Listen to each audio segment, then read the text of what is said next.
Hello and welcome to this new version of YAG. That's version 0.14.2, and this one is a bit of a mixed bag.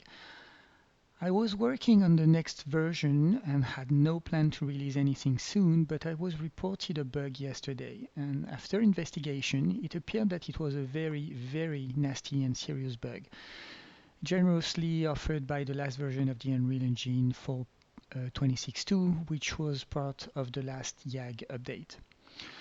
Basically, the function from the UE4 library that I'm using to copy many necessary files like dice rules and PDF documentation is now broken. As a result, YAG could not work properly. This bug was affecting only new users because existing users already had the files copied from previous runs. That's why the existing users, including me, didn't notice the problem. Long story short, YAG was working for existing users and didn't work for new users, which is not the best way to make a good first impression. Obviously, I had to release a fix as fast as possible, so I wrote a function of my own to replace the official one, and here we are.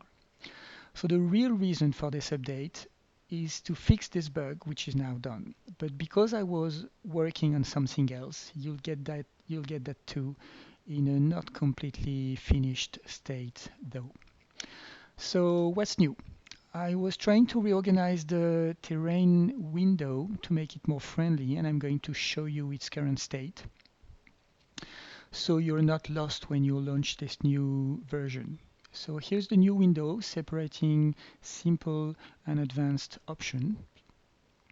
In its simple form, only the most basic options are exposed. So you can see here the list of saved terrain, the name and seed of the current terrain, the list of presets, and two simple apply and emergency stop buttons.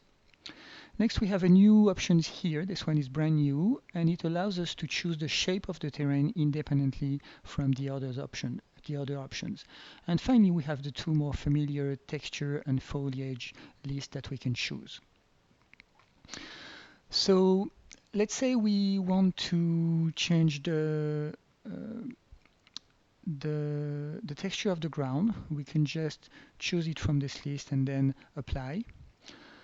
From here we could also change the foliage like so.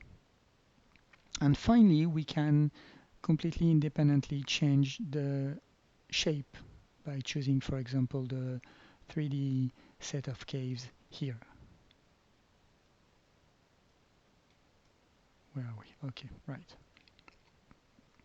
Okay, there we go.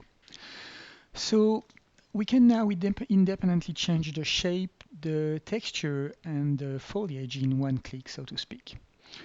But we can also unfold the window to expose the advanced options in all their glory. You'll recognize here all the familiar options from the previous version of this window.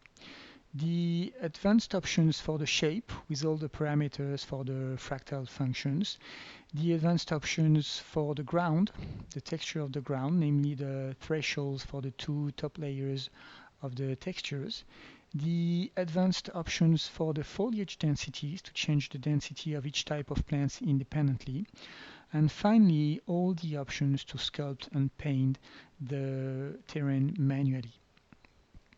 Now, as I said, because I had to release this in such a hurry, some things are not done yet. So first, it is possible that the window will change again before next release. Second, I had to rush the naming of the terrain shapes. So part of them will probably be renamed with more accurate descriptions than ground 1, 2, and 3. All right. Finally, I didn't have the time to make the PDF documentation, so this window is not fully documented at this moment. All that will be finalized for the next release, of course. Again, my apologies to new users that might have suffered from this bug. Thank you for watching this video and hope to see you in the next. Bye.